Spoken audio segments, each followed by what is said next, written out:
ఆకుల విజయ గారిలో ఫైర్ తగ్గింది అనుకోవాలా, లేకపోతే తెలంగాణ రాష్ట్రంలో అసలు బీజేపీలోనే ఫైర్ తగ్గింది అనుకోవాలా? ఆకుల విజయ ప్రజలకెంచి ఉద్యమాలకెంచి వచ్చిన ఆవిడ ఎప్పటికి కూడా ఉద్యమకారురాలుగానే నేను ఎప్పుడు కూడా ఏ సమస్య ఉన్నప్పుడు కూడా ఫైట్ చేయడానికి సిద్ధంగా ఉన్నాం. ప్రపంచ దేశాలతో భారతదేశం పోటీ పడుతుంటే రియాలిటీలో చూసుకుంటే పోటీ పడట్లే, అగ్రస్థానంలో ఉంది. మరి అంత అగ్రస్థానంలో ఉన్న ఈ దేశంలో ఎంత పేదరికం నిర్మూలించబడింది మేడం? అంటే ఈరోజు జనాభా ఏ దేశంలో లేనటువంటి జనాభా ఇవాళ భారతదేశంలో. మరి ఎట్ ద సేమ్ టైం ఏదైతే ఇల్లులు కట్టుకోవడానికి లోన్ల అవకాశం కల్పిస్తుందో, ఈ యొక్క మరుగుదొడ్లు ఏదైతే కట్టించిందో, ఇవన్నీ చేసిన భారతీయ జనతా పార్టీ కదా మేడం.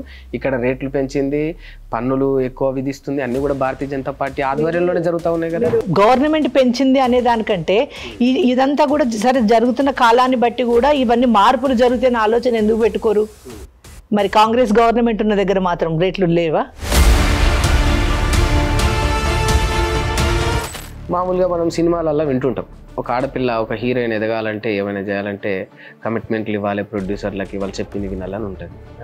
బట్ అందరూ మీలా కష్టపడే వస్తారా, లేకపోతే రాజకీయంలో కూడా ఇటువంటి కమిట్మెంట్స్ కూడా ఉంటాయా?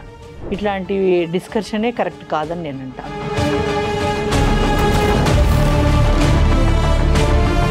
ఈ యొక్క 1 year పీరియడ్లో మీరు హానెస్ట్గా చెప్పండి, రేవంత్ రెడ్డి అనుకున్న తీరులో మంచి చేసిండట? నిజానికేమో బట్టలు ఉండేయట, అబద్ధానికేమో రంగురంగుల బట్టలు వేసుకొని ఏది పడితే అది మాట్లాడిన రేవంత్ రెడ్డి. తొందరగా ప్రజలకు రీచ్ అయింది. నిజం అనేది ఎప్పుడు తెలియంది? 11 నెలలు అయినాక తేలింది అన్నట్టు. ఈయనదంతా అబద్ధమో నిజం మెల్లగా వస్తుంది బయటకు. ఇంక 20 ఏళ్ళ దాకా ఇక కేసీఆర్దే ఇక్కడ రిజర్వ్డ్ తెలంగాణ అని వాళ్ళు అంటా ఉన్నారు. మరి ఎందుకు పోయిండు మొన్న అంటున్నా? ఎందుకు ఇంటికి పోయిండు? సప్పుడు గంట ఇంటికి ఎందుకు పోయిండు? ఇంత పెద్ద గొప్ప నాయకుడు కదా, బిడ్డను జైలుకి ఎందుకు పంపించుకున్నాడు? మీ భారతీయ జనతా పార్టీ పైన ఉన్న ఒక ముద్ర ఏంటంటే అసలు ఈ బీజేపీ నడిచేదే ఈ హిందూ ఎజెండాతోని, హిందువుల పైన ఈ సెంటిమెంటల్గా అంతే తప్ప ఒకవేళ ఇది లేకపోతే మనుగడ లేదు మీ పార్టీకి అంటారు. హిందూ దేశంలో పుట్టినప్పుడు హిందుత్వవాదం తీసుకుంటే తప్పేంది?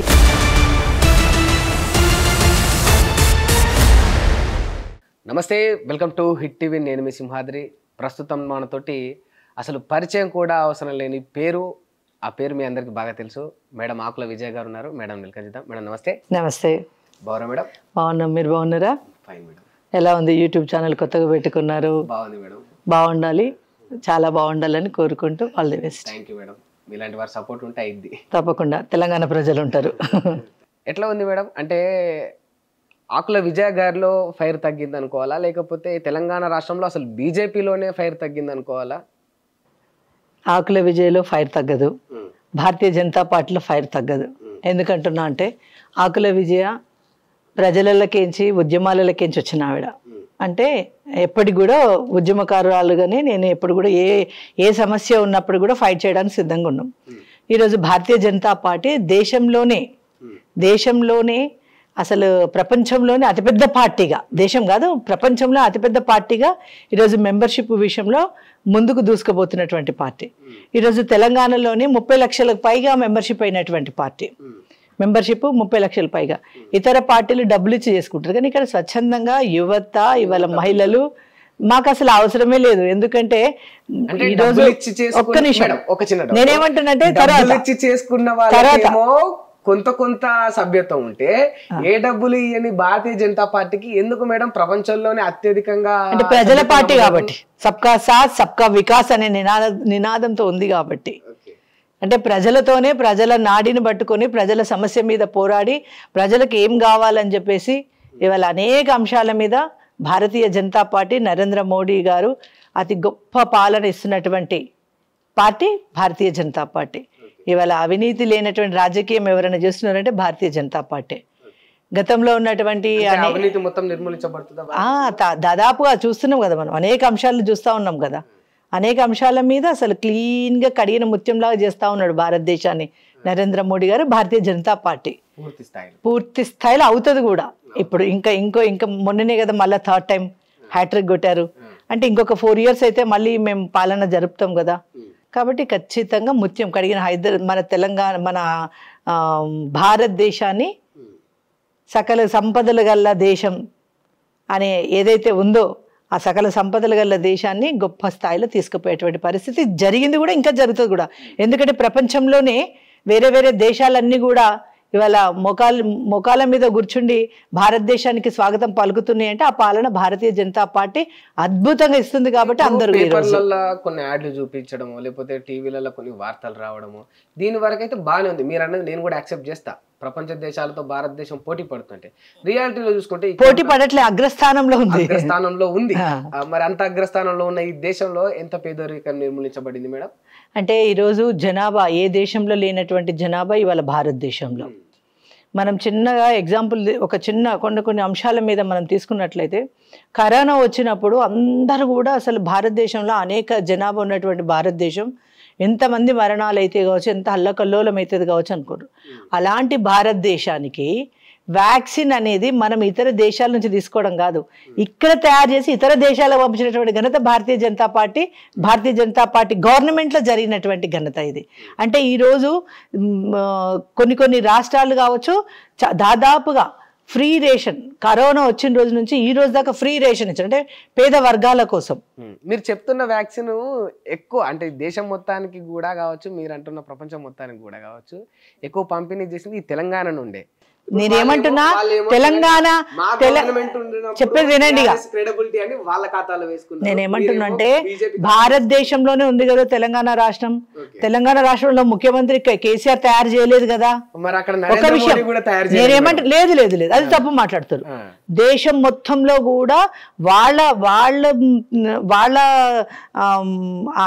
అండర్లోనే కదా ఈ రాష్ట్రాలన్నిట్లలో కూడా అమల్లో జరిగింది.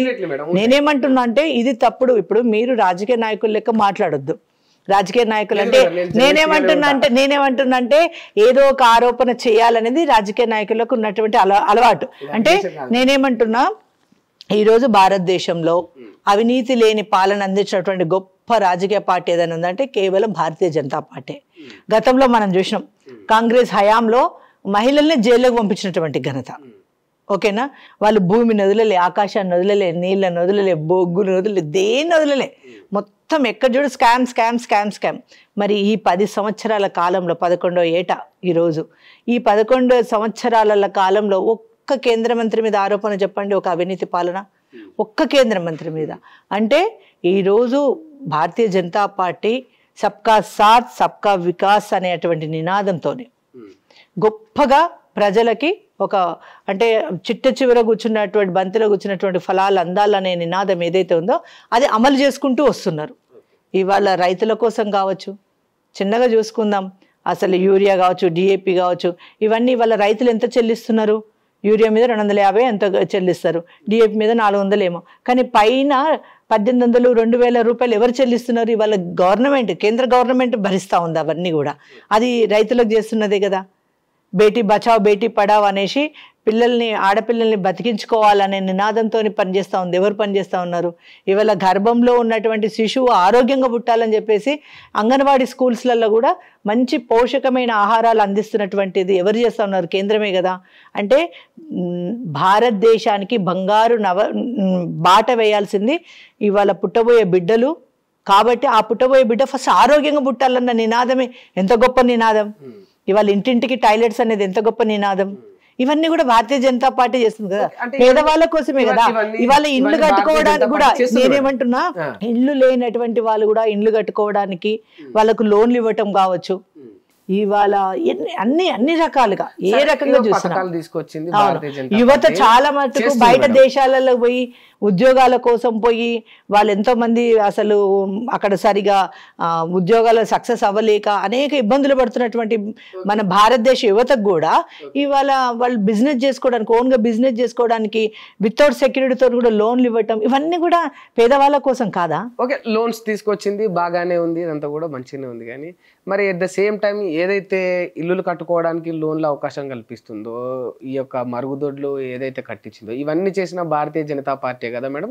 ఇక్కడ రేట్లు పెంచింది, పన్నులు ఎక్కువ విధిస్తుంది, అన్ని కూడా భారతీయ జనతా పార్టీ జరుగుతూ ఉన్నాయి. మీరు ఒకటి ఏం చేస్తుంటారంటే రేట్లు పెరిగిండ్రు, రేట్లు ఇవాళ ఉన్న రేటు రేపు ఎట్లాగా ఉండదు. అంటే ప్రతి దానికి ఇవాళ మనం కొన్నటువంటి ఒక ఉప్పు దగ్గర నుంచి మొదలు పెట్టుకుందాం, పప్పు దగ్గర నుంచి మొదలు పెట్టుకుందాం, ఏది కూడా పెరుగుతున్నప్పుడు ఖచ్చితంగా గవర్నమెంట్ పెంచింది అనే దానికంటే ఇదంతా కూడా సరే జరుగుతున్న కాలాన్ని బట్టి కూడా ఇవన్నీ మార్పులు జరుగుతాయని ఆలోచన ఎందుకు పెట్టుకోరు?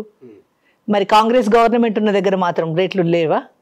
వాళ్ళు మాత్రం ఫ్రీగా ఇచ్చేస్తున్నారా? దాంట్లో వాళ్ళే చెప్తా ఉన్నారు స్వయంగా, జనాలు కూడా కొందరు అంటారు వాళ్ళ దాంట్లో 50% పెరిగితే మీ దాంట్లో దాన్ని డబుల్ చేసి. అది తప్పుడు ప్రచారాలు తప్పుడు వ్యవహారాలు. ఎందుకంటే దేశం బాగుండాలని చేస్తున్నటువంటి మా పార్టీ, ఇతర పార్టీలు ఏంటి అంటే వాళ్ళ ఖజానా ఎట్లా నింపుకోవాలనేసి ఆలోచనలు ఉన్నటువంటి వాళ్ళు ఇక వాళ్ళకు మాకు పొంతన లేదు, నక్కకు నాగలోకంకున్నంత తేడా ఉంటది. మేమున్నదల్లా ప్రజల కోసం, ప్రజల దగ్గరికి వెళ్ళి మంచి పాలన అందించాలంటే నినాదంతో ఉన్నటువంటిది భారతీయ జనతా పార్టీ. మేడం, నేను అసలు ఫస్ట్ క్వశ్చన్ ఒకటి అడిగిన, మీరు తెలివిగా బాగా దాన్ని తిప్పేసిర్రు.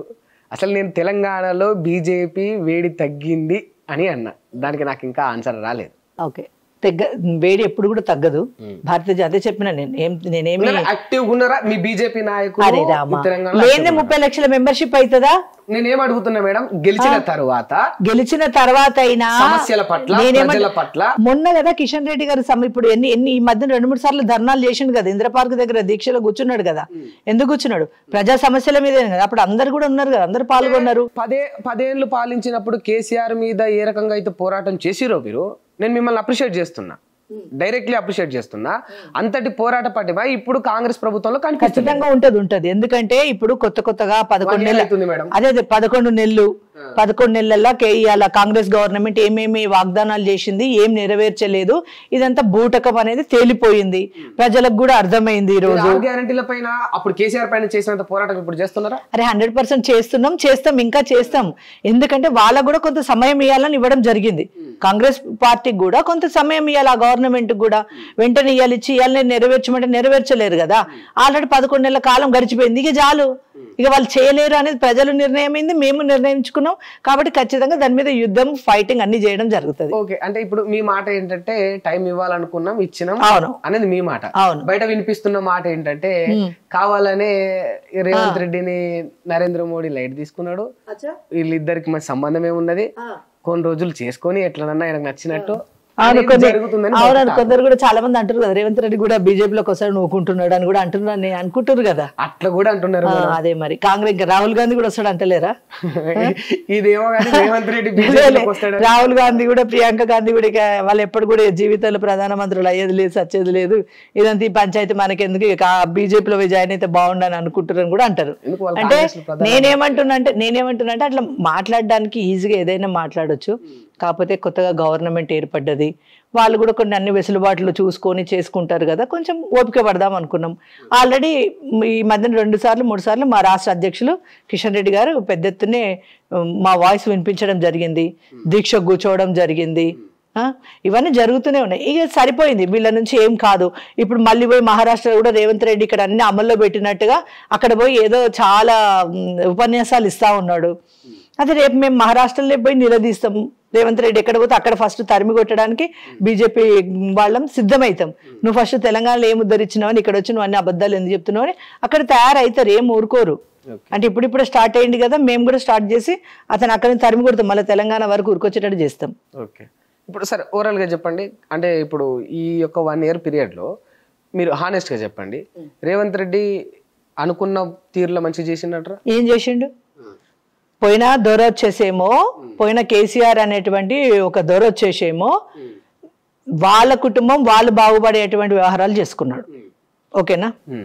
మళ్ళా ఆయన ఏదో చేస్తే, ఆయన ఏం చేస్తలేడు, నేను వచ్చి నేను ఆయనని ఇట్లా చేస్తా, కేసీఆర్ మెడలు ఉంచుతా, వంగబెడతాంతా, గుద్దుతా అని ఆయన యాసలో ఆయన భాషలో ఈయన మాట్లాడేసి ప్రజల్ని ఆకట్టుకొని 6 గ్యారంటీలు అని చెప్పేసి ఇందిరమ్మ ఇండ్లు అని చెప్పిండు, అదన్నాడు ఇదన్నాడు, ఇందిరమ్మ రాజ్యం రావాలన్నాడు. ప్రజలు కూడా నిజంగా కూడా వాళ్ళని నమ్మిండ్రు. అంటే వాళ్ళ అబద్ధాలు అంటే ఒకటి ఏమవుతుందంటే, అబద్ధం అంట చూస్తుండగా మొత్తం వ్యాపిస్తుందట. నిజానికేమో బట్టలు ఉండేయట, అబద్ధానికేమో రంగురంగుల బట్టలు వేసుకొని ఏది పడితే అది మాట్లాడిన రేవంత్ రెడ్డి. తొందరగా ప్రజలకు రీచ్ అయింది. నిజం అనేది ఎప్పుడు తేలింది? 11 నెలలైనాక తేలింది అన్నట్టు. ఈయనదంతా అబద్ధమో, నిజం మెల్లగా వస్తుంది బయటకు. ఈయన అబద్ధాలన్నీ తొందరగా అప్పుడు ప్రజలు నమ్మిండ్రు, కానీ ఇప్పుడు అర్థమైపోయింది. అబద్ధపు రంగుల బట్టలు వేసుకున్నందుకే వీళ్ళు గెలిచారు 100%. అంటే అబద్ధపు రంగులు ఆరు ప్రధానమైనటువంటి 6 రంగులు ఒకటేసుకున్నాడు. అట్లనే 20 దాకా 18 దాకా హామీలు ఇచ్చాడు. ఏది నెరవేర్చిండు? అంటే అబద్ధపు అసలు నేనేమంటున్నా, ఫస్ట్ రేవంత్ రెడ్డి గారిని ఒక్క నిమిషం ఇప్పుడు అబద్ధం నేనేమంటున్నా, అబద్ధమే తొందరగా సక్సెస్ అవుతుంది అనమాట.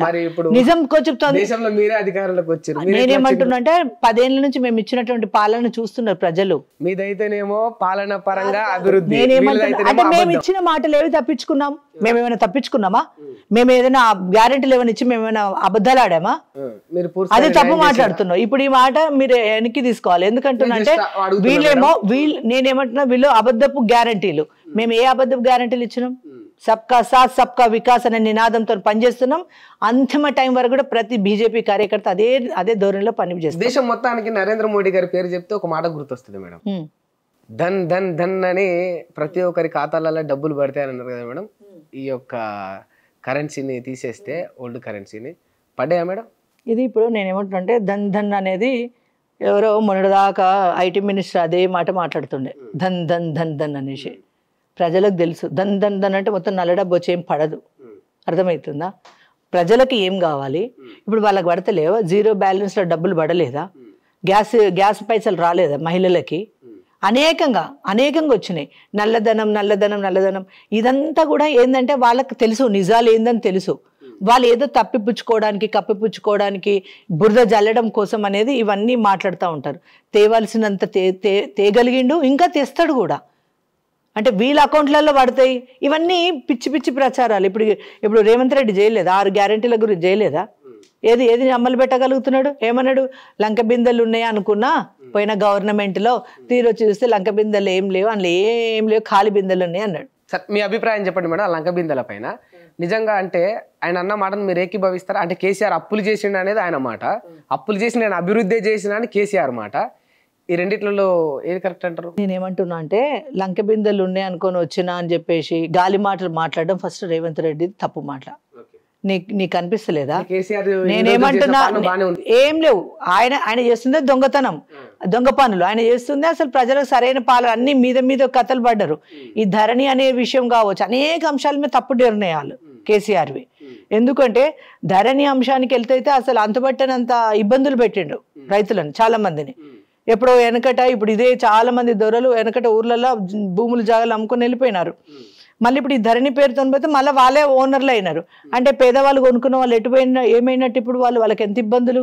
ఇవన్నీ మళ్ళీ దొరలు బతికించుకొని చేసుకున్నటువంటి వ్యవహారాలు అవన్నీ కూడా. ధరణి అనేది చాలా ఇబ్బంది పెట్టినటువంటి అంశాలు, అనేక అంశాల మీద. ఇవన్నీ 1, 2 కాదు. పోయినటువంటి గవర్నమెంట్ చాలా తప్పులు. ఇప్పుడు వచ్చి గవర్నమెంట్ ఏమో చేసి ఆయన ఈతాకు తింటే ఈయన తాటాకి తింటుండు గంతే. ఇక్కడ ఈతాక అయిపోయినా అటు పోయిండు, తాటాకైనా ఈయన మొదలైండు. కానీ ఈయనతోనేం కాలేదు, ఆయనతోనేం కాలేదు. మరి ఏ ఆకు తినకుండా జనాలకు వడ్డించేది ఎవరు? నేనేమంటున్నా అంటే బంగారు తెలంగాణ కావాలంటే కేవలం భారతీయ జనతా పార్టీ నుంచి అవుతుంది. ప్రజలు ఇంకా వాళ్ళకు తెలుసు, రేపు ఎలక్షన్స్ వచ్చినా భారతీయ జనతా పార్టీని గెలిపిస్తారు. ఎందుకో తెలుసా? 100%. ఎందుకంటే 100%. ఇప్పుడు ఏవే వాగ్దానాలు చేసిండు, ఏవి నెరవేర్చలేకపోతున్నాడు రేవంత్ రెడ్డి గారు. ఇవాళ కాంగ్రెస్ గవర్నమెంట్ ఫెయిల్ అయిపోయింది. ఇవన్నీ మాయ మాటలు, వీళ్ళతోనే అయ్యేది లేదు పోయేది లేదని ప్రజలకు అర్థమైపోయింది. ఖచ్చితంగా వాళ్ళు ఏవైతే వాగ్దానాలు చేసినా అవి నెరవేర్చేంత వరకు మేమేం ఊరుకోము, వాళ్ళు వెనకబడతాము. ఎప్పుడైతే మేము గవర్నమెంట్ మీద మేము యుద్ధం మొదలు పెడతాం, ప్రజలు ఆటోమేటిక్గా మా వెనకాల వచ్చేస్తారు. కానీ మీరు ఇప్పటికిప్పటికి ఎలక్షన్ పెట్టినా మేము గెలుస్తాం 100%. 20 ఏళ్ల దాకా ఇక కేసీఆర్దే ఇక్కడ రిజర్వ్డ్ తెలంగాణ అని వాళ్ళు అంటా ఉన్నారు. అవునా? వచ్చింది జనాలకు. మరి ఎందుకు పోయిండు మొన్న అంటున్నా? ఎందుకు ఇంటికి పోయిండు? సప్పుడు గంట ఇంటికి ఎందుకు పోయిండు? ఇంత పెద్ద గొప్ప నాయకుడు కదా, బిడ్డను జైలుకి ఎందుకు పంపించుకున్నాడు? ఇంత పెద్ద నాయకుడు కదా. మీరే జైలు వేసిరుగా మేడం? మా చట్టం మా చేతిలో ఉందా? తప్పు మాట్లాడుతారు. నేనేమంటున్నా అంటే వాళ్ళ యొక్క పాలన, వాళ్ళ యొక్క వ్యవహారం కరెక్ట్ లేకనే ఈరోజు ఎన్ని తప్పులన్నీ వాళ్ళ చుట్టూ చుట్టుకున్నారు. మాకు తెలియదు, అది చట్టం చెప్తుంది. చేసిందా? నేనేమంటున్నా అంటే మాకు అవన్నీ తెలియదు. చట్టం నేను కూడా రాజకీయ నాయకురాలుగానే చెప్తున్నా. అదంతా చట్టం తన పని తను చేసుకుంటూ పోతుంది, మాకు సంబంధం లేని విషయం అనమాట. ఏం లేదు అంటే పెద్ద నాయకుడు ఇంటి ఆడబిడ్డనే జైలుకి పంపించుకున్నాను, ఇంకెట్లా పెద్ద నాయకుడు అవుతాడు? బయటకు వచ్చింది కదా మేడం. నేనేమంటున్నా అంటే బయటకు వచ్చిందా లోపల ఉందా ఇదంతా కాదు. ఒక రోజు పోయినా పోయినట్టే, 3 నెలలున్నా ఉన్నట్టే. అంటే ఇంత పెద్ద నాయకుడు, నీ ఇంటి ఆడబిడ్డ జైల్లో కూర్చుంది అంటే నీ నాయకత్వం ప్రజలకు కూడా నువ్వు అసలు నాయకత్వమే ఇచ్చినావు. నువ్వు ఎట్లా పడితే అట్లా వైన్స్లు, ఎట్లా పడితే అట్లా బార్ షాపులు, ఎట్లా పడితే అట్లా మద్యం ఏరులై బారినటువంటి తెలంగాణని ఇచ్చినావు. ఎంతమంది అమ్మాయిల మిస్సింగ్ కేసులు, ఎంతమంది పుస్తలు తగినాయి ఇవాళ మద్యం మీద. ఇదంతా ఏంది? నువ్వు బంగారు తెలంగాణ అంటే తాగి ఊగి పడిపోయి రోడ్ల మీద ఉండే తెలంగాణ కోరుకున్నారు ప్రజలు కాదు కదా. కాళేశ్వరం ప్రాజెక్టు చెప్పేసి 1,00,000 కోట్ల అవినీతి చేయమని చెప్పారా? కేసీఆర్ చేసిందా, కవిత చేసిందా మేడం? కవిత చేసిందా, కేసీఆర్ చేసిందా? నేనేమంటున్నా ఎవరు చేసిరా నాకు తెలియదు. తండ్రిగా నీ బాధ్యత, నీ కుటుంబాన్ని ఇప్పుడు కుటుంబానికి ఏ చిన్నగా మేలు జరిగినా, శుభం జరిగినా, మంచి జరిగినా, చెడు జరిగినా ఎవరిది బాధ్యత? తండ్రి, పెద్దలదే కదా. మరి అంత పెద్ద మొత్తం దేశానికే ప్రధానమంత్రి అవ్వాలనుకున్నాడు కదా కేసీఆర్. మరి బిడ్డనింది జైలు పంపించుకునే స్థితి వచ్చింది. నరేంద్ర మోడీ అని అంటే ఆధారాలు లేకుండా ఏం లేకుండా పర్సనల్ టార్గెట్ చేసి పంపిస్తారా జైళ్ళకి? ఎట్లా మాట్లాడతారు? రేపు నిన్ను నీ మీద కేసు పెట్టి జైలు పంపిస్తే పోతావా? ఏదో ఒకటి ఉంటేనే కదా. ఏదో ఒకటి ఉంటే ఆరోపణ లేకపోతే ఆధారాలా? నేనేమంటున్నా అంటే ఏదో ఒకటి లేకుండా అంత అగాధంగా అయితే జైల్లో పెట్టరు కదా. ఇవన్నీ నేనేమంటున్నా అంటే తెలంగాణ రాష్ట్ర ప్రజలకి మాటిచ్చి నమ్మి మోసం చేసింది కేసీఆర్ గవర్నమెంట్. ఇవాళ మళ్ళా రేవంత్ రెడ్డిగా కాంగ్రెస్ గవర్నమెంట్ 6 గ్యారంటీలు, ప్రధానంగా 6 గ్యారంటీలు, తర్వాత ఏమి ఇంకా ఒక 20 గ్యారంటీలు ఉన్నట్టున్నాయి బహుశా. ఏది కూడా చేయలేరు. ఎప్పుడైతే గవర్నమెంట్ ఫామ్ కాగానే మేము లంక బిందెలు ఉన్నాయి అనుకున్నాం, లంక బిందెలు అంత ఉన్నాయి అనుకున్నాం, ఏమీ లేదన్నప్పుడు నువ్వు ఫెయిల్. ఇక్కడ నీకు మొత్తం శ్వేతాపత్రం నీకు ఇవ్వాల్సిన అవసరం లేదు. ఇంత పోరనాడుతో కూడా చెప్తాడు మొత్తం తెలంగాణ రాష్ట్రాన్ని అప్పులమయం చేసిండు కేసీఆర్ అని చెప్పేసి. నువ్వు ఆ గవర్నమెంట్ వచ్చినాక ఎందుకు నువ్వు మాట్లాడుతున్నావు? అప్పుడు నీకు తెలియదా? నీకు ఇక్కడ లంక బిందె లేదు, అక్కడ నీకు గవర్నమెంట్ లేదు, మరి ఎట్లా హామీలు నెరవేరుస్తా అనుకున్నావు? అంటే ప్రజల్ని మోసం చేయాలని చెప్పేసి. ఇది ప్రజలకు కూడా క్లియర్గా అర్థమైంది కూడా. ఇంకా 4 ఏళ్ళ టైం ఉంది, రేవంత్ రెడ్డి ఏందో చూస్తారు, కాంగ్రెస్ ఏందో చూస్తారు అని వాళ్ళు అంటా ఉన్నారు. మళ్ళీ చూద్దాం 4 ఏళ్ళ టైం వరకు ఇంకా మరి ఇంకా ఈ రాష్ట్రాన్ని ఏం చేస్తాడు, ఎట్లా చేస్తాడు చూద్దాం. ఓపికతో పడదాం. 4 ఏళ్ళు ఉంటుందా, ఏడాది ఉంటుందా, గవర్నమెంట్ ఎట్లుంటుందని చూద్దాం. అవకాశాలు ఉన్నాయి మేడం, పోయే అవకాశాలు? నేనేమంటున్నానంటే 4 ఏళ్ళ ఏడాదా ఏంది? దేనికి శాశ్వతం ఏం లేదు. ఎప్పుడు ఏ నిమిషం ఏమవుతుంది అనేది ఎవరి చేతులు ఏమన్నా ఉంటుందా? మనం దేవుళ్ళమా? కాదు కదా. ఏం జరుగుతుంది చూద్దాం. నేను ఎప్పటి నుంచో అడుగుదాం అనుకుంటున్నాను మేడం మిమ్మల్ని, అంటే మీ పర్సనల్గా మీరు భారతీయ జనతా పార్టీలో జాయిన్ అయ్యారు కదా, అంటే ఏదో పార్టీ సిద్ధాంతాలు లేకపోతే డెవలప్మెంట్ పరంగా ఇట్లా జాయిన్ అయ్యారా, లేకపోతే హిందుత్వ ఎజెండా తోటి అట్లా జాయిన్ అయినరా? మేము 2013లో జాయిన్ అయినాం. నేను సోషల్ టాయిలెట్స్ కొరకు అనేసి కూడా పెద్ద ఎత్తున హైదరాబాద్లో 23 కాన్స్టిట్యున్సీలలో పాదయాత్ర చేయడం జరిగింది. ఫస్ట్ నుంచి కూడా ఏదైనా ఏదైనా సమస్య ఉంటే దాని మీద ప్రశ్నించడం. ఎందుకంటే మా ఫాదర్ వచ్చేమో యూనియన్ లీడర్ హస్బస్టర్ ఫ్యాక్టరీకి, మా హస్బెండ్ వచ్చేసేమో విప్లవాల నుండి వచ్చిన ఆయన. అంటే ఆటోమేటిక్గా నాకు కూడా కొంత ఎప్పుడు కూడా ప్రశ్నించేటువంటిది ఇప్పటికి కూడా అదే అనమాట నా తత్వం, ప్రశ్నించడమే. ఎవరన్నా కానీ ఏదన్నా కానీ అది తప్పు అనిపిస్తే నేను ప్రశ్నిస్తాను. అది వాళ్ళు నన్ను యాక్సెప్ట్ చేస్తారా, నాకేమి మెచ్చుకుంటారా, తిడతారా, ఇవన్నీ నాకు అవసరం లే. నేనుండే తీరే నేను ఉంటా. ఎవరి మెప్పులో ఎవరి అవసరాలు నాకు లేదనుకుంటా. నాకు నేనుగానే నా వ్యక్తిత్వంగా నేను గొప్పగా ఉండాలని నేను కోరుకుంటా, అంతే. అట్లా సోషల్ టాయిలెట్స్ కొరకు ఇది చాలా తీవ్రమైన సమస్య అని ఆ టైంలోనే మేము పార్టీలోకి కూడా రమ్మని చెప్పేసి కిషన్ రెడ్డి గారు కావచ్చు, లక్ష్మణన్న కావచ్చు, వీళ్ళందరూ పిలవటం జరిగింది. వేరే ఇతర పార్టీలు కూడా పిలిచారు, కానీ ఇందులోకే పోదాం. ఎందుకంటే రానున్న నా హస్బెండ్ది కూడా చాలా చాలా విజన్ ఉన్న వ్యక్తి అనమాట. తో పాటుగా చాలా ముందు చూపు. అసలు రానున్న రోజుల్లో నరేంద్ర మోడీ అవుతారు, దేశానికి అద్భుతమైన పాలన భారతదేశానికి అందిస్తారు అనేది ఆయన యొక్క అనాలిసిస్. కాబట్టి నన్ను భారతీయ జనతా పార్టీలోకి వెళ్ళమని చెప్పింది. హిందుత్వము. మీ హస్బెండ్ గారు లెఫ్టిస్ట్ భావజాలం ఉన్నవారని తెలిసింది. అవును. మరి ఎట్లా సెట్ అయింది మేడం? అవును. ఇప్పుడు అంత్యోదయ ఏంది? అంత్యోదయ మీనింగ్ ఏంది? జనాలు బాగుండాలి అంతే, అల్టిమేట్ గా ఏం కోరుకున్నా జరగాలి కదా. మావోయిస్టుల వాళ్ళ అంతిమది ఏంటి? జనాలకు మంచి జరగాలి, అందరూ బాగుండాలి, అంతే కదా. అంటే ఈరోజు వాళ్ళదొక ఏజెండా, వీళ్ళదొక ఏజెండా కానీ రెండు క్వైట్ ఆపోజిట్ కదా కదా. నేనేమంటున్నా అంటే ఈరోజు వాళ్ళు కోరుకున్నది కూడా ప్రజలు బాగుండాలనేసి, వాళ్ళు కోరుకున్నది కూడా అంత్యోదయ సిద్ధాంతం ఉన్న వాళ్ళే. కాకపోతే వాళ్ళు వచ్చేసేమో తుపాకులు బట్టి అడవులకు వెళ్ళిండ్రు, వీళ్ళేమో కలం బట్టి ప్రజల మధ్యలోకి వచ్చారు. అంటే ఈరోజు కలం అనేది గొప్పది. కలం అనేటువంటి ఒక కళ, ఒక పెన్నుతో రాసింది చరిత్రలో నిలబడింది. ఈరోజు వాళ్ళు తుపాకీ బట్టి రక్తంతో చూసిరు కాబట్టి చరిత్రలో వాళ్ళు నిలబడలేకపోయినరు. అంటే ఎంచుకున్న మార్గాలు వేరు, కానీ అంతిమంగా పేద ప్రజల కోసమే అన్నమాట అని నా ఒపీనియన్ అది. కాబట్టి మా హస్బెండ్ కూడా దీన్నే బిలీవ్ చేస్తున్నాడా మేడం ఇప్పటికే? 100%. అంటే ఈ ఏదో మార్పు కోసమే తప్ప హిందుత్వ భావజాలం లేదు. హిందుత్వ భావం ఎందుకు ఉండదు? నేను హిందూ బిడ్డగా హిందుత్వ భావం 100% అది కూడా ఉన్నది. అరే అదెందుకు ఉండదు? భలే చెప్తావు. హిందుత్వ భావం లేకపోతే నేను హిందూ బిడ్డను ఎట్లయితా? అంటే పర్టికులర్ పార్టీలో జాయిన్ అవ్వడానికి నేనేమంటున్నా అంటే అదొక అంశం. హిందుత్వవాదం ఒకవైపు అయితే, మంచి పాలన, మంచి దేశానికి రేపు ఒక ఆణిముత్యం లాంటి ఒక నరేంద్ర మోడీ ప్రధానమంత్రి అవుతాడు.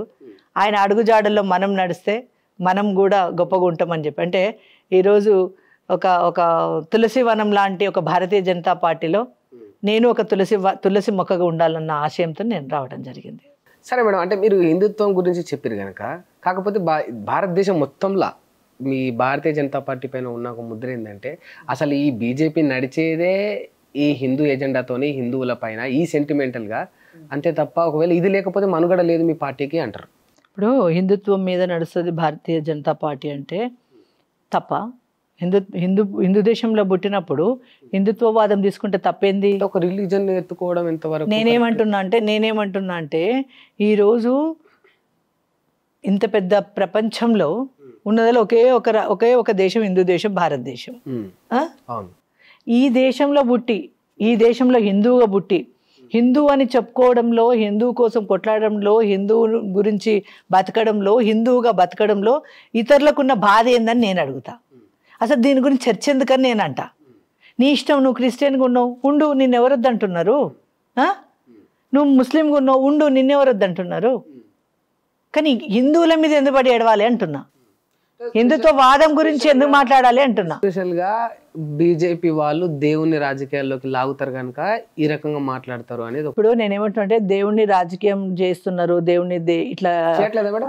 నేనేమంటున్నా అంటే అరే నేను అడుగుతున్నా, చేయట్లే. మేము మా దేవుళ్ళని మేము చెప్పుకుంటున్నాం. రాముడి గురించి చెప్తాం, కృష్ణుడి గురించి చెప్తాం, దుర్గామాత గురించి చెప్తాం. మా దేవుళ్ళ గురించి మేము మాట్లాడొద్దా? ఒక ఇంటికి పోయి ఓటు అడుగుతాం మేడం. అవును అమ్మ నేను ఈ పాలన చేస్తా, నాకు ఒక అవకాశం ఇవ్వండి అని ఒక ఓటు అడుగుతాం. అడిగి జై శ్రీరామ్ 100% అంతా హిందుత్వం, జై శ్రీరామ్ అని ఇప్పుడు కూడా ఈ రకంగా చెప్పడం. నేనేమంటున్నా అంటే నేనంటే ఇప్పుడు కూడా అంట జై శ్రీరామ్ అనేసి, జై శ్రీరామ్ ని జై శ్రీరామే అంటాం. ఎందుకంటే మేము హిందువుగా.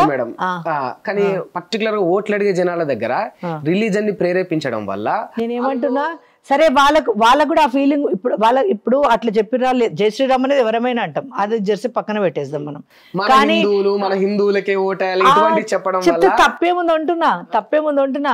ఏమన్నా ఆదివారం రోజు చర్చిలు పెట్టేసి అందరినీ పోగు చేసుకొని వాళ్ళకు పేద వర్గాలను పిలుచుకొని ఇంత కమ్మటి భోజనం పెట్టి వాళ్ళని మాయ చేసి క్రిస్టియన్ మతంలోకి లాగుతున్నారు. అట్లా మేము ఏమైనా చేస్తున్నామా? ఒక మాటే కదా జై శ్రీరామ్. ఇది నేనేమంటున్నా అంటే అమాయకమైన ప్రజల్ని మోసం చేస్తున్నారు.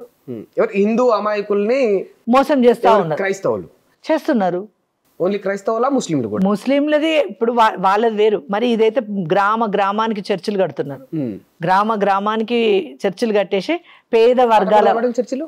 నేను కట్టొద్దని నేను చెప్పట్లేదు, కట్టుకోవాలి, తప్పులేదు ఇక్కడ.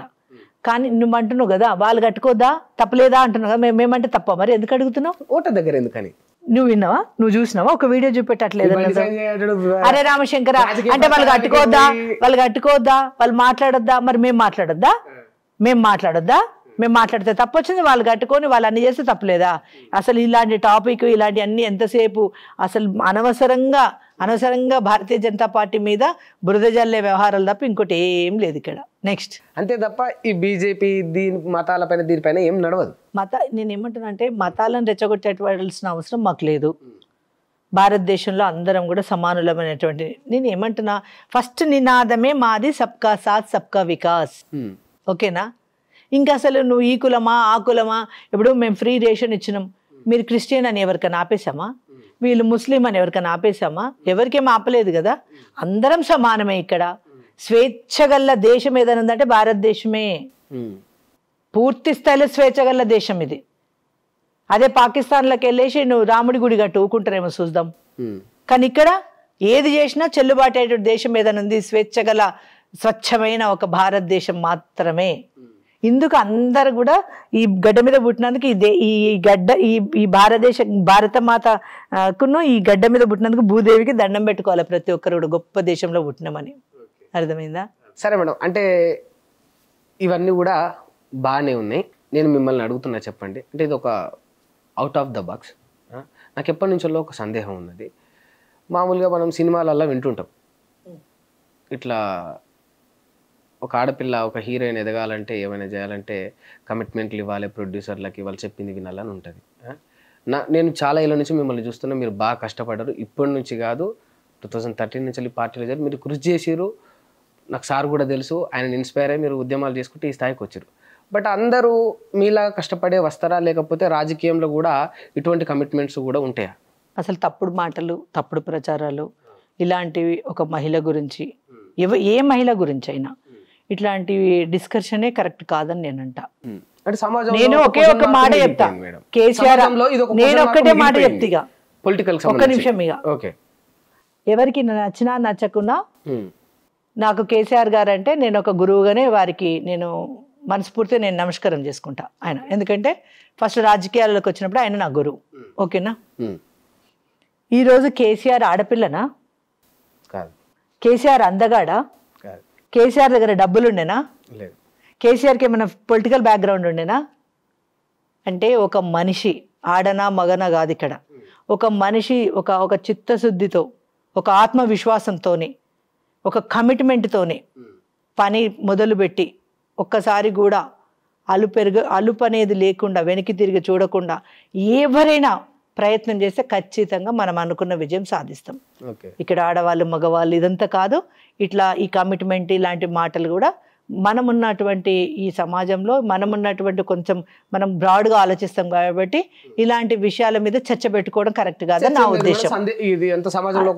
నేనేమంటున్నానంటే వీళ్ళు మంచోలా, వీళ్ళు చెడ్డోలా, వీళ్ళు తప్పు చేసిరా, వీళ్ళు ఒప్పు చేసిరా, సర్టిఫికేట్లు ఇవ్వడానికి నీకు రైట్ లేదు, నాకు రైట్ లేదు.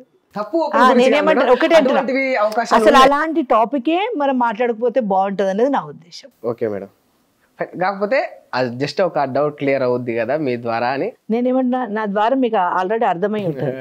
అర్థమైంది. నేను మంచి మెసేజ్ ఇచ్చిన అంటే చాలా మందికి ఈ మెసేజ్ పాస్ అవుతుంది కావచ్చు. ఎవరి గురించి ఏదైనా మనమున్న ఒక కమిట్మెంట్, మన ఆత్మవిశ్వాసం, మనం పని చేయాలి, సరిపోతుంది. నేనేమంటున్నా, పని ఒకటే కాదు, చాలా ఉంటాయి దీని వెనకాల. పని ఒక్కటి చేస్తే సరిపోదు, అన్నిటికంటే ఆత్మవిశ్వాసం గొప్పగా ఉండాలి. ఖచ్చితంగా ఎవరం ఏ స్థాయికి ఏది మనం గోల్ పెట్టుకొని పనిచేస్తామో ఖచ్చితంగా మనం రీచ్ అవుతాం. ఇప్పుడు నా యొక్క గోల్ ఏంది, నేను చట్టసభలో అడుగు పెట్టాలని.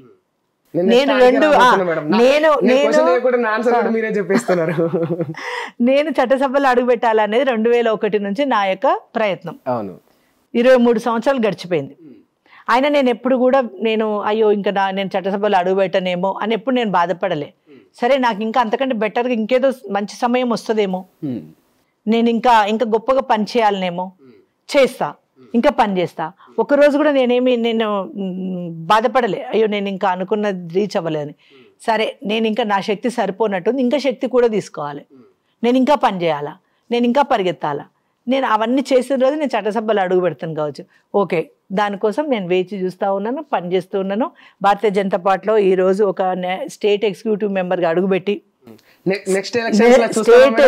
100% చూస్తారు. స్టేట్ ఎగ్జిక్యూటివ్ చేస్తారా అంటే అసలు యాక్చువల్గా మనం సనత్ నగరే అనుకున్నాం. అది అసలు దాదాపుగా దగ్గర దాకా వచ్చినట్టు వచ్చి ఒక ఎక్స్ మినిస్టరు, కథా కార్ఖానా వారికి ఎక్కువ ప్రాధాన్యతని ఇవ్వడం జరిగింది. లేకపోతే అసలు ఆ సీటు గెలిచేటువంటి పరిస్థితి. ఎందుకంటే మాకున్నటువంటి బ్యాక్గ్రౌండ్ కావచ్చు, నాకున్నటువంటి బలగం కావచ్చు, అక్కడ నేను పుట్టి పెరిగినాను కాబట్టి ఖచ్చితంగా గెలుస్తుంటే అది పార్టీ ఏ నిర్ణయం తీసుకుంటే ఆ నిర్ణయానికి మేము కట్టుబడి ఉంటాం కాబట్టి మేము సైలెంట్ ఉండాల్సి వచ్చింది. రాబోయే రోజుల్లో మళ్ళీ ఇప్పుడు 26లో కూడా రిజర్వేషన్స్ అయిపోతాయి. నేనేమంటాను, రిజర్వేషన్స్ అవుతాయి, ఎక్కడెక్కడ ఏమేమి అవుతుందో చూడాలి. అప్పుడు మళ్ళీ సనత్ నగరా లేకపోతే పక్కకా లేకపోతే ముందుగా ఏదనేది ఆవిడ చూసుకొని ప్రయాణం చేయాలి. విషయం ఏంటంటే ఏది ఏమైనప్పటికీ కూడా మహిళలకి మంచి గౌరవం ఇచ్చేటువంటి పార్టీ ఏదైనా ఉందా అంటే భారతీయ జనతా పార్టీ. కాబట్టి భారతీయ జనతా పార్టీలో గౌరవం దక్కుతుంది మేడం, కానీ ఎస్పెషల్ గా కావాలని ఓడిపోయే సీట్లలో టికెట్లు ఇస్తారనేది కూడా ఒకటి ఉంది. అట్లేం లేదు. నిజంగా ఇస్తారా మేడం గెలిచే సీట్లు? అసలు గెలిచే సీట్లు ఎందుకు ఇవ్వరు చెప్పుర్రి.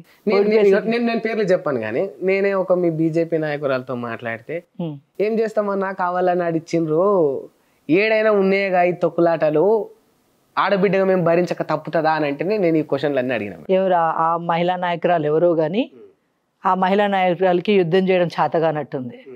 అంటే ఆమె తక్కువ అంచనా వేసుకున్నట్టుంది. ఎందుకు ఝాన్సీ లక్ష్మీబాయి కంటే నువ్వేం తక్కువ?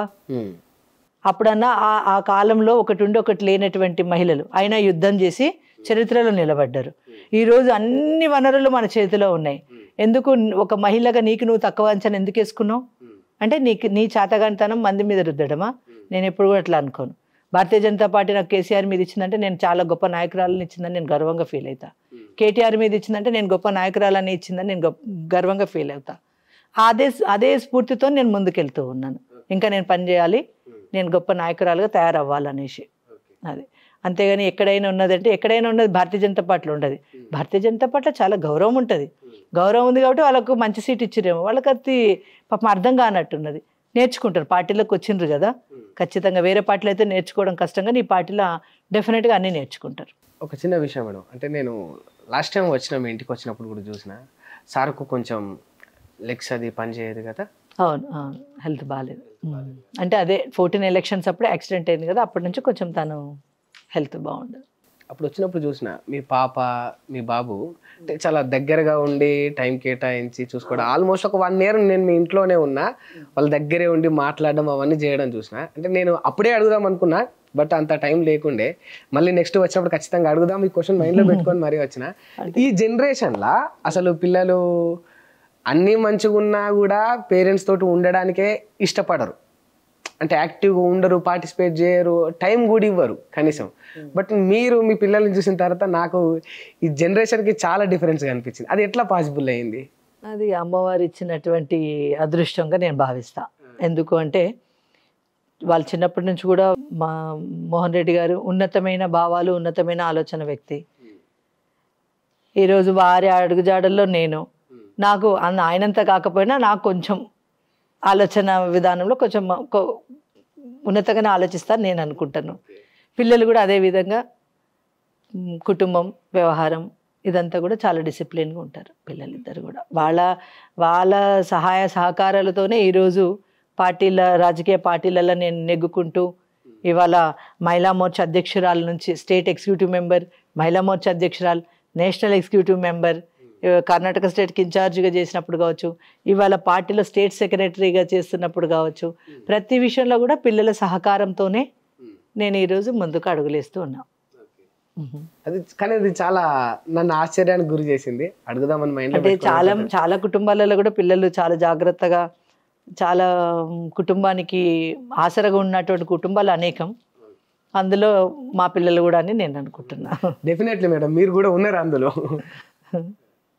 మేడం అంటే ఇవన్నీ బాగానే ఉన్నాయి. నేను చాలా రోజుల నుంచి చూస్తున్నా, మీరు మందకృష్ణ మాదిగ గారితో మీకు ఒక స్పెషల్ బాండింగ్ ఉండి ఉంటుంది. అవును, అన్న చెల్లెల బంధం. ఇంటికి కూడా వచ్చినట్టు, రాఖీ కూడా కట్టినట్టున్నారు. ఒక్కసారి కాదు, అన్న ఎప్పుడు కూడా, అన్న నాకు ఒక ఇంకా పెద్దన్న, రాఖీ బంధమే అని కాదు కానీ అసలు ఏ రకంగా చూసినా కూడా అన్న ప్రతిదానికి నాకు అన్నకు నేను. ఓకే, మరి అంత అన్న చెల్లెళ్ళ అనుబంధం ఇది కదా. వర్గీకరణకు సంబంధించి ఘన విజయంగా వాళ్ళు ఒక సభ పెట్టుకొని అక్కడ మీ పేరు కూడా ప్రస్తావించారు. నా చెల్లె ఆకుల విద్య నన్ను చాలా ప్రోత్సహించింది, నాకు వెన్నంటే ఉండి పెద్ద పెద్ద వాళ్ళని కలవడానికి సాయం చేసిందని చెప్పింది. మరి అంత గొప్పగా చెప్పిండ్రు మీ గురించి మందకృష్ణ మాదిగ గారు, మరి మీరెందుకు మేడం ఆ సభలో లేరు ఆ రోజు?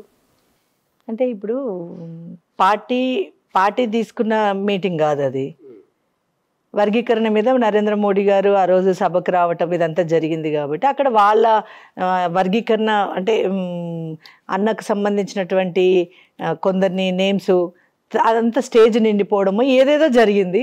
సరే ఏది జరిగినప్పటికి కూడా ఏం జరిగినప్పటికి కూడా లేకపోతే మీరే వెళ్ళొద్దులే అట్లెందుకు ఉంటుంది? అసలు వర్గీకరణ కావాలని కోరుకునేది ఒక ఆడబిడ్డగా నేను, అన్నకు ఎప్పుడు వెన్నంటుండే అన్నకు సహాయంగా నిలబడేదే నేను. కానీ అక్కడ ఏదో చిన్న చిన్న కారణాల వల్ల పేరు లేకపోవడం. సరే అయినప్పటికీ కూడా అన్న దగ్గర అన్నకు నేను ముఖ్యం, నాకు అన్న ముఖ్యం. రానున్న రోజుల్లో కూడా ఇప్పుడు ఏదైతే అన్న చెల్లెల బంధం ఉందో రేపు రాజకీయంగా కూడా అదే విధంగా నేను అన్న వెనకాల నడవడానికి సిద్ధంగా ఉన్నా. అన్న నాకు ఎప్పుడు అన్నే. Okay madam, thank you madam. నమస్తే. హిట్ టీవీ యాప్ ని డౌన్లోడ్ చేసుకోండి. ఇందులో short news, live news, entertainment movies అన్ని అవైలబుల్ గా ఉన్నాయి. Please download hit TV app. Hit TV app ని ఫ్రీగా డౌన్లోడ్ చేసుకోండి.